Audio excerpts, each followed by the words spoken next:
मैं शुभम वर्मा स्वागत करता हूं आपका शर्मा कोचिंग क्लासेस में दोस्तों। जैसा कि आपको पता होगा, जो हमारे नए दोस्त हैं वो आज हम अपने हर दिन एक नए फिजिक्स के टॉपिक के बारे में डिस्कशन करते हैं दोस्तों। तो इस टॉपिक को आप देखते हैं। जो भी हमारे नए दोस्त हैं, हमारे यूट्यूब चैनल को पहली बार देख रहे हैं दोस्तों, उसको सब्सक्राइब करना और हमारे बेल आइकन को प्रेस करना ना भूले दोस्तों। हमारे यूट्यूब चैनल का नाम है शर्मा कोचिंग क्लासेस दोस्तों। हाँ जी हाँ, शर्मा कोचिंग क्लासेस दोस्तों। शर्मा कोचिंग क्लासेस के नाम पे यूट्यूब पे सर्च कीजिए और हमारे यूट्यूब चैनल को सब्सक्राइब करना ना भूले दोस्तों। ठीक है दोस्तों, चलिए मैं आपको कुछ जानकारी देना चाहूंगा दोस्तों, जो हमारे नए दर्शक हैं। ठीक है दोस्तों, हमारे से जुड़ने के लिए दोस्तों हमारे Telegram channel Sharma coaching classes पर जाकर सर्च कीजिए दोस्तों और हमसे ज्वाइन हो जाइए फटाफट दोस्तों। इंस्टाग्राम आईडी @रूपेश शर्मा 143 पे भी आप जाकर हमसे ज्वाइन हो सकते हैं, या हमारे स्क्रीन पे दिए हुए व्हाट्सअप नंबर दोस्तों, स्क्रीन पे आपको एक व्हाट्सअप नंबर दिख रहा होगा दोस्तों, व्हाट्सअप नंबर पे भी जाके आप हमसे ज्वाइन हो सकते हैं। व्हाट्सअप नंबर है दोस्तों, नोट कीजिए 8839470415। ठीक है दोस्तों, इस नंबर पे आप जाके हमसे जुड़ सकते हैं और आप अपने से जुड़े हर सवालों के जवाब हमसे पा सकते हैं दोस्तों।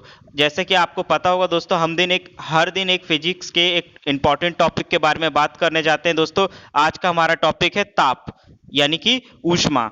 ठीक है दोस्तों, उसके बारे में हम बात करने जा रहे हैं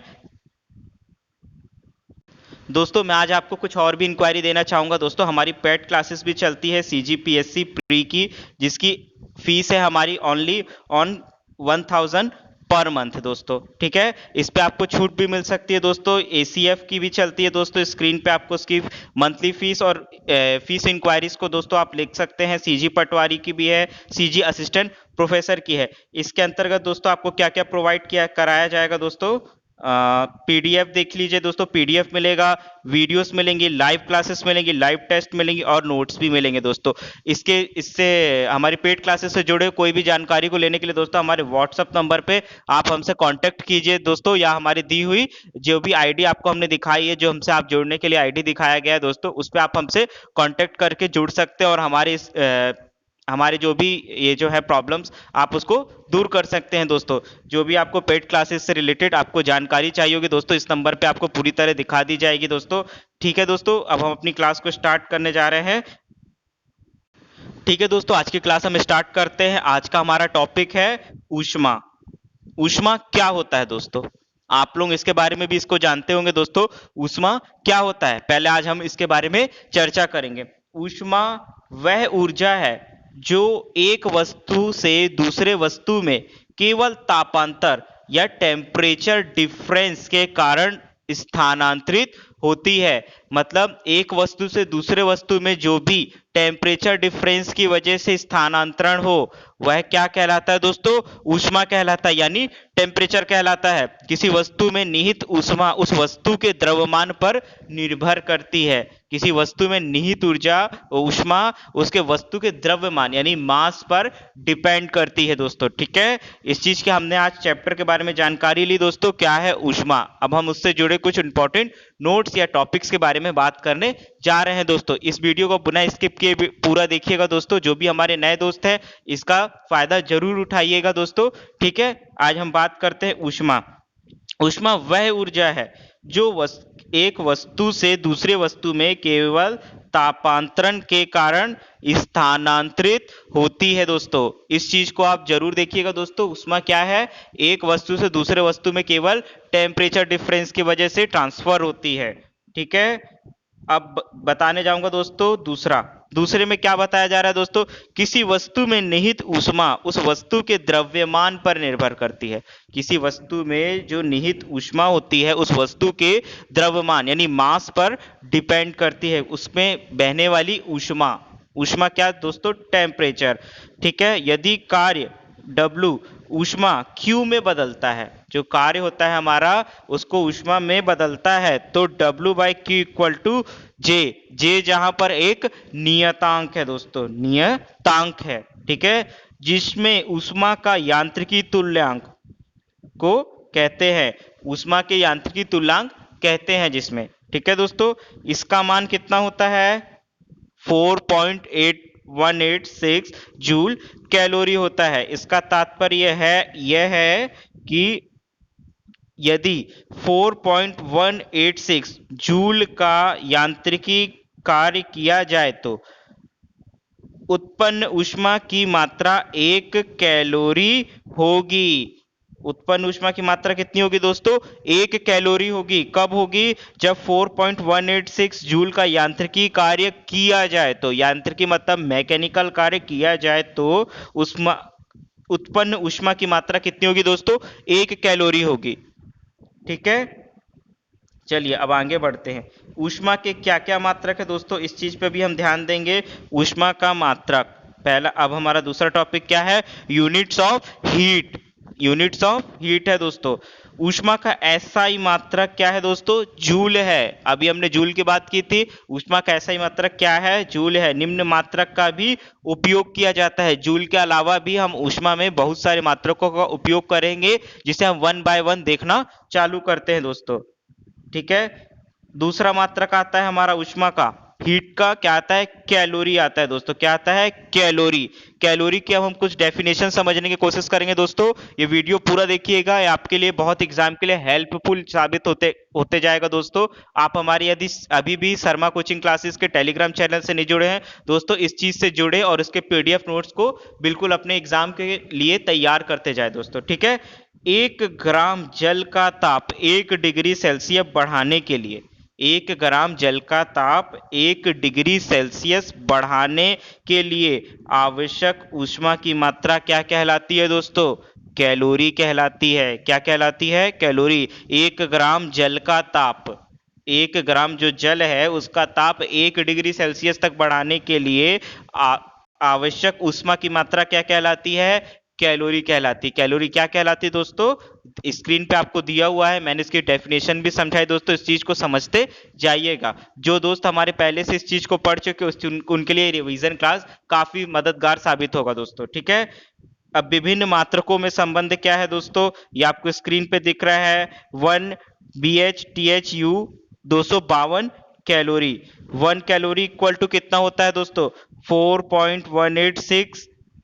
और 1 किलो कैलोरी कितना होता है दोस्तों?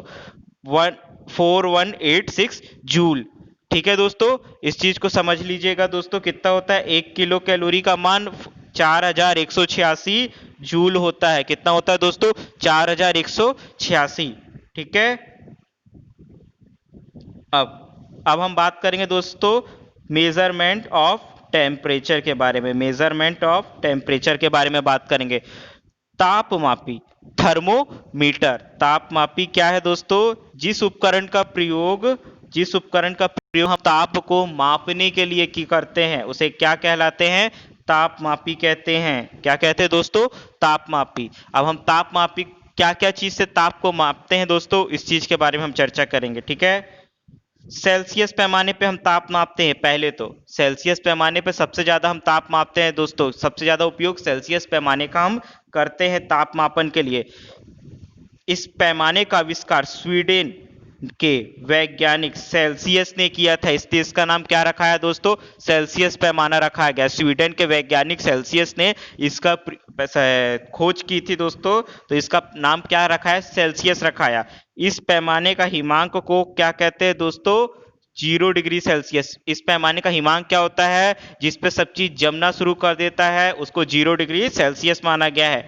भाप बिंदु को 100 डिग्री सेल्सियस से अंकित किया जाता है, मतलब 100 डिग्री टेम्परेचर पे वह वेपर फॉर्म में कन्वर्ट होने लगता है, तथा इनके बीच की दूरी को 100 बराबर भागों में बांटा गया है। जो इसके तापमापी के बीच की दूरियां होंगी जो मापने के लिए हम उपकरणों में इस्तेमाल करते हैं, उसमें बीच की दूरियों को 100 बराबर भागों में बांटा गया है। प्रत्येक भाग को 1 डिग्री सेल्सियस कहते हैं। कितना कहते हैं दोस्तों? इस चीज को नोट डाउन कीजिएगा, प्रत्येक भाग को 1 डिग्री सेल्सियस कहते हैं। किसमें कहते हैं दोस्तों? सेल्सियस पैमाने में। ठीक है, इस चीज को ध्यान दीजिएगा दोस्तों। और सेल्सियस पैमाने का आविष्कार किसने किया था? स्वीडन के वैज्ञानिक सेल्सियस ने किया था। इसका जो हिमांक बिंदु है कितना है दोस्तों? 0 डिग्री सेल्सियस। और भाप बिंदु कितना है दोस्तों? 100 डिग्री सेल्सियस। ठीक है, चलिए फ़ारेनहाइट पैमाना। सेकंड हमारा आता है पैमानों में फ़ारेनहाइट पैमाना।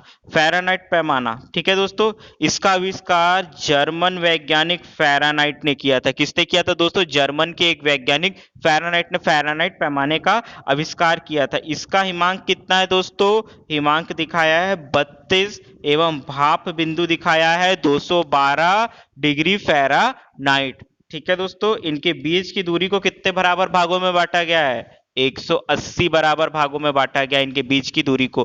फ़ारेनहाइट पैमाने के बीच की दूरी को 180 बराबर भागों में बांटा गया है। इसका हिमांक बिंदु कितना है दोस्तों? 32 डिग्री फ़ारेनहाइट, और इसका भाप बिंदु कितना है दोस्तों? 212 डिग्री फ़ारेनहाइट। जी हाँ दोस्तों, 212 डिग्री फ़ारेनहाइट। और इसका आविष्कार किसने किया था? जर्मन के वैज्ञानिक फ़ारेनहाइट ने किया था दोस्तों। ठीक है, इस चीज को आप जरूर याद कीजिएगा दोस्तों, क्योंकि एग्जाम पॉइंट ऑफ व्यू से इंपॉर्टेंट है। ठीक है, अब हम नेक्स्ट चीज को बात करने जाएंगे जो कि तापमापी के लिए हम उपयोग करते हैं, रोमर पैमाना। कौन से पैमाने का इस्तेमाल करते हैं दोस्तों?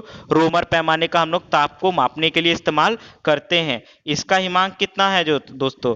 0 डिग्री रोमर। कितना है दोस्तों हिमांक बिंदु? 0 डिग्री रोमर है। और इसका भाप बिंदु कितना बताया है? 80 डिग्री रोमर, यानी 80 डिग्री रोमर है। इनके बीच को 80 बराबर भागों में बांटा गया है रोमर पैमाने में। रोमर पैमाने में बीच के भागों को कितने भागों में बांटा गया है? 80 बराबर भागों में एक एक भाग को बांटा गया है। ठीक है, अब हम चौथा हमारा पैमानों में आता है केल्विन पैमाना। दोस्तों क्या आता है? केल्विन पैमाना। इसके हिमांक कितना है दोस्तों? 273 डिग्री 273 केल्विन है। तथा भाप बिंदु क्या है? भाप बिंदु जिसपे वो कोई भी हमारा मटेरियल हम लेते हैं वो वेपर फॉर्म में स्टार्टिंग कब होता है? इस पे 373 केल्विन पे होता है। 373 केल्विन पे जब वो चीज जाता है, हमारा मटेरियल हम लेते हैं प्रैक्टिकल के लिए, वो जब 373 केल्विन पे जाता है तो वेपर फॉर्म में कन्वर्ट होना चालू कर देता है। जैसे हम वाटर को स्टीम देते हैं, वाटर को हीट देते हैं, तो वाटर तुरंत ही वेपर फॉर्म में नहीं जाता, तब तक वो 100 डिग्री सेल्सियस पे नहीं आता, तो बॉइल्ड होना नहीं होता है। बॉइल्ड होने के बाद वो फिर अपना वेपर फॉर्म में कन्वर्ट होना शुरू करता है। ठीक है दोस्तों, तो इसी चीज को कहा जाता है। और जमने का बिंदु कितना होता है दोस्तों? 0 डिग्री सेल्सियस पैमाने पर दोस्तों।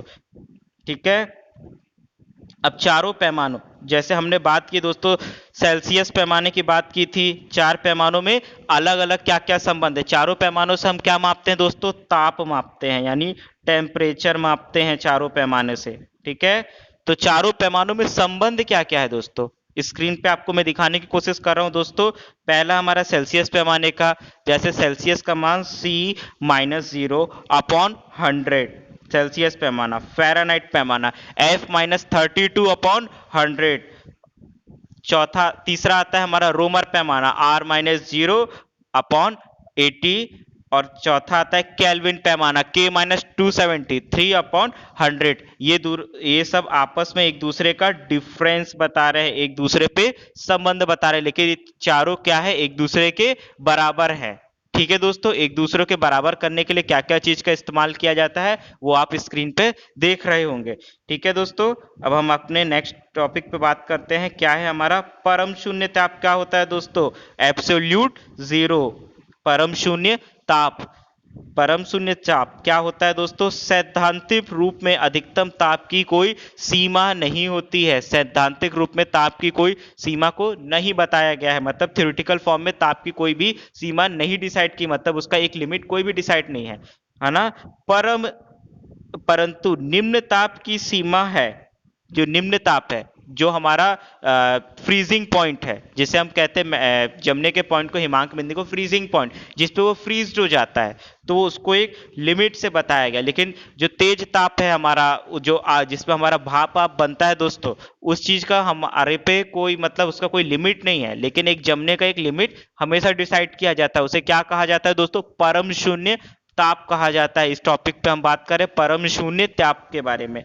परम शून्य ताप किसी वस्तु का ताप -273.15 डिग्री सेल्सियस से कम नहीं हो सकता है। इंपॉर्टेंट क्वेश्चन है दोस्तों, नोट करते जाइएगा। -273.15 डिग्री सेल्सियस से कम नहीं हो सकता है किसी भी वस्तु का फ्रीजिंग पॉइंट।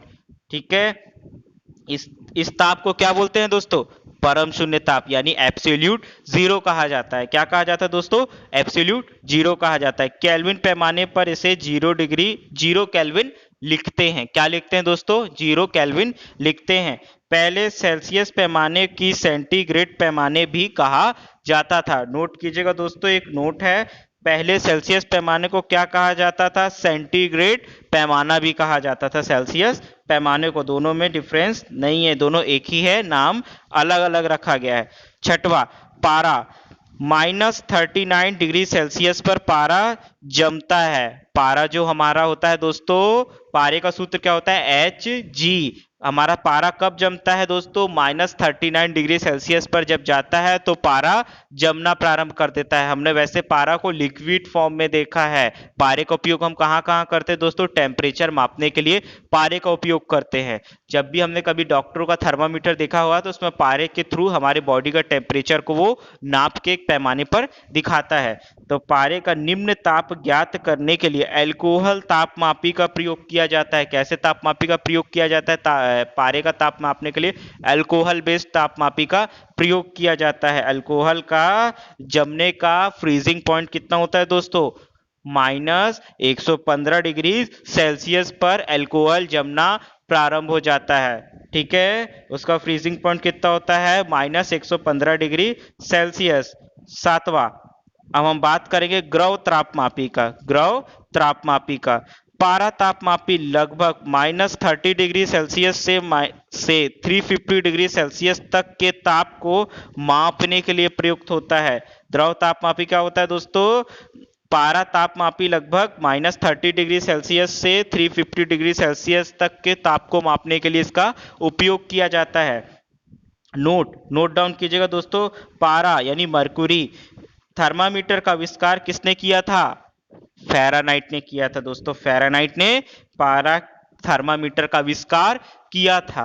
ठीक है, अब हम बात करेंगे प्लेटिनम प्रतिरोध तापमापी का। किसकी बात करेंगे दोस्तों? प्लेटिनम प्रतिरोध तापमापी का। इसके द्वारा 200 डिग्री सेल्सियस से 1200 डिग्री सेल्सियस तक के ताप को मापा जा सकता है। कितना मापा जा सकता है दोस्तों? 200 डिग्री सेल्सियस से 1200 डिग्री सेल्सियस के ताप को किस में मापा जा सकता है दोस्तों? प्लेटिनम प्रतिरोध तापमापी में मापा जाता है। ठीक है, अब हम बात करेंगे दोस्तों 10वां, ताप युग्म तापमापी। क्या है दोस्तों? युग्म तापमापी। इसका उपयोग -200 डिग्री सेल्सियस से 1600 डिग्री सेल्सियस के ताप मापने के लिए किया जाता है। अलग अलग तापमापी को अलग अलग टेम्परेचर को मेजर करने के लिए उपयोग किया जाता है दोस्तों। तो उसी के बारे में हम चर्चा कर रहे हैं। ताप युग्म तापमापी में कितना दोस्तों? -200 डिग्री सेल्सियस से लेके 1600 डिग्री सेल्सियस के ताप को मापने के लिए उपयोग किया जाता है ताप युग्म तापमापी का। ठीक है, अब 11वें का हम बात करेंगे पूर्ण विकिरण उत्ताप मापी। क्या दोस्तों? पूर्ण विकिरण उत्ताप मापी, टोटल रेडिएशन पायरोमीटर। क्या है दोस्तों इंग्लिश में इसका नाम? Total radiation pyrometer. इस तापमापी में दूर स्थित वस्तु के ताप को मापने के लिए किया जाता है। जैसे सूर्य का ताप, इसके द्वारा 800 डिग्री सेल्सियस से ऊंचे के ताप को ही मापा जा सकता है। कितने दोस्तों को ताप को मापा जा सकता है? 800 डिग्री सेल्सियस से ऊंचे के ताप को मापने के लिए उपयोग किया जाता है। इसका नाम क्या है दोस्तों? पूर्ण विकिरण तापमापी। नाम से पकड़िएगा दोस्तों, सूर्य से हमको एनर्जी किस फॉर्म में प्राप्त होती है? रोशनी विकिरण के फॉर्म में आती है अपने अर्थ पर। तो दोस्तों उस विकिरण के थ्रू हम सूर्य के ताप को माप सकते हैं। तो इस चीज का उपयोग हम क्यों करते हैं? पूर्ण विकिरण तापमापी का उपयोग दूर स्थित चीजों का ताप मापने के लिए किया जाता है। किस चीज लिए किया जाता है दोस्तों? दूर स्थित चीजों का ताप मापने के लिए किया जाता है। दोस्तों मैं आपको ना कुछ जानकारी देना चाहूंगा। जैसे विशिष्ट ऊष्मा क्या होता है दोस्तों? आपने सुना होगा इस चीज के बारे में, स्पेसिफिक हीट। स्पेसिफिक हीट क्या होता है दोस्तों? इस चीज के बारे में आपको चर्चा करूंगा। स्पेसिफिक हीट क्या होता है? किसी पदार्थ की विशिष्ट ऊष्मा, उस पदार्थ ऊष्मा की वह मात्रा जो उस पदार्थ के एकांक द्रव्यमान में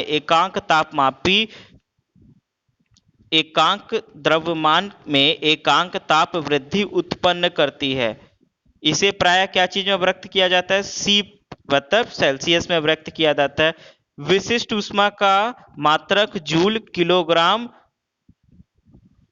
की घात -1 होता है दोस्तों। ओके, ये हमने बात की दोस्तों विशिष्ट ऊष्मा के बारे में। आज हमने जाना दोस्तों ऊष्मा से जुड़े कुछ तापमापी, कैसे हम ताप को मेजर करते हैं, क्या क्या तापमापी का पैमाना होता है, इस चीज के बारे में आज हमने जानकारी हासिल करी है दोस्तों। ठीक है, प्लेटिनम प्रतिरोध तापमापी का उपयोग भी हमने देखा, पूर्ण विकिरण तापमापी का उपयोग देखा दोस्तों। आज हमने कुल टोटल 11 टॉपिक्स 11 इसके चीज को क्लियर किया दोस्तों। फिर से मैं दोस्तों बताना चाहूंगा, आज का हमारा टॉपिक क्लियर होता है दोस्तों। फिर से मैं आपको जानकारी देना चाहूंगा, जो भी दोस्तों हमारे टेलीग्राम चैनल से नहीं जुड़े हो, फटाफट शर्मा कोचिंग क्लासेस से हमारे जुड़ने की जल्दी जल्दी कर जुड़ते जाए दोस्तों। हमारे Telegram channel Sharma coaching classes से, यूट्यूब चैनल को भी सब्सक्राइब करना ना भूले दोस्तों। इंस्टाग्राम आईडी से, स्क्रीन पे दी हुई इंस्टाग्राम आईडी से आप हमसे जुड़ सकते हैं, या आप हमारे व्हाट्सएप नंबर पे अपने डाउट्स या कोई भी प्रकार के क्यूरीज, पेड कोचिंग से रिलेटेड, पेड जो हमारे स्टडी से रिलेटेड है दोस्तों, उस चीज़ के भी बारे में आप जानकारी हासिल कर सकते हैं। हमारे व्हाट्सअप नंबर पे स्क्रीन पे दिया हुआ है दोस्तों। यदि आप हमारे व्हाट्सअप नंबर पे आप हमको लिख के भेजते हैं शुभम15, तो इस चीज़ पर आपको दोस्तों 20% की छूट दी जाएगी पेड क्लासेस में। ठीक है दोस्तों, तो इस कोड का इस्तेमाल जरूर कीजिए दोस्तों। कोड है शुभम15 करके। ठीक है दोस्तों, पेड क्लासेस से जुड़ने के लिए आप हमारे इस चीज़ को कर सकते हैं। और दोस्तों यदि हमारी वीडियो आपको थोड़ी भी पसंद आती है तो इसे लाइक और शेयर करना बिल्कुल भी ना भूले दोस्तों। फिर भी मैं और आगे भी इस प्रकार के अच्छे अच्छे वीडियोस पर डे लेते आऊंगा दोस्तों। जब तक के लिए अपना ध्यान रखिए। जय हिंद दोस्तों।